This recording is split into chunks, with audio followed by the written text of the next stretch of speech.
wasbın söyleyin.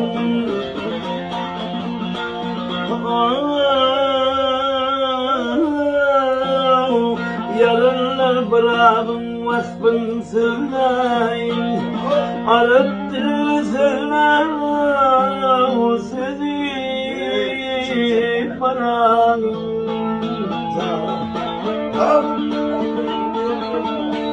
Ey boyu uzun gözü yasirenli adımladı minler yüzü bırakın.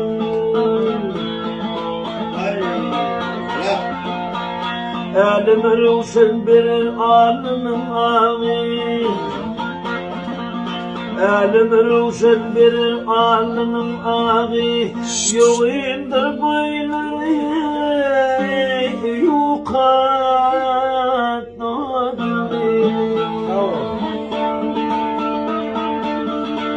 Ey Yasin yücektir iki kulağı, ben yıldım yılları gülü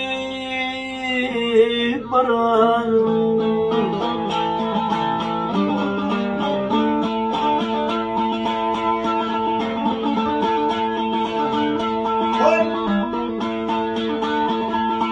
Ey o tümen rahmetten doludur içi,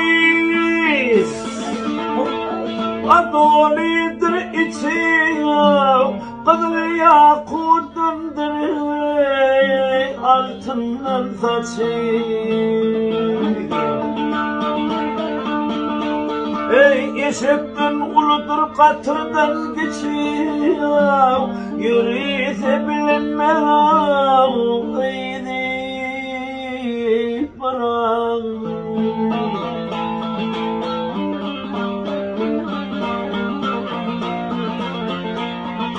Yıldırım dek bulur toyna kakışı, yıldırım dek bulur toyna kakışı, sığır surettadır kuyruk çıkışı.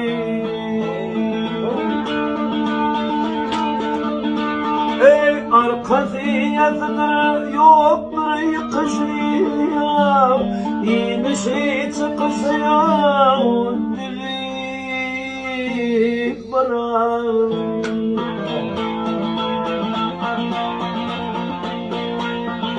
Mahtumuli aydar elhamdülillah,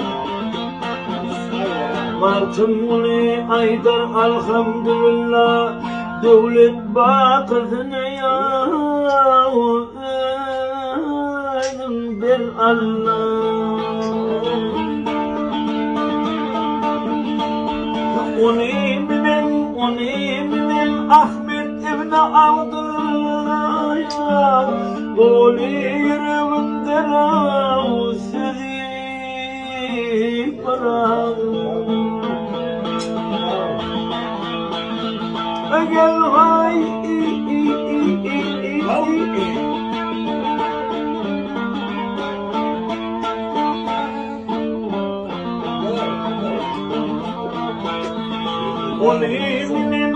onu minin Ahmet ibn Abdullah, geldiği zaman bana söyleyip bırakın.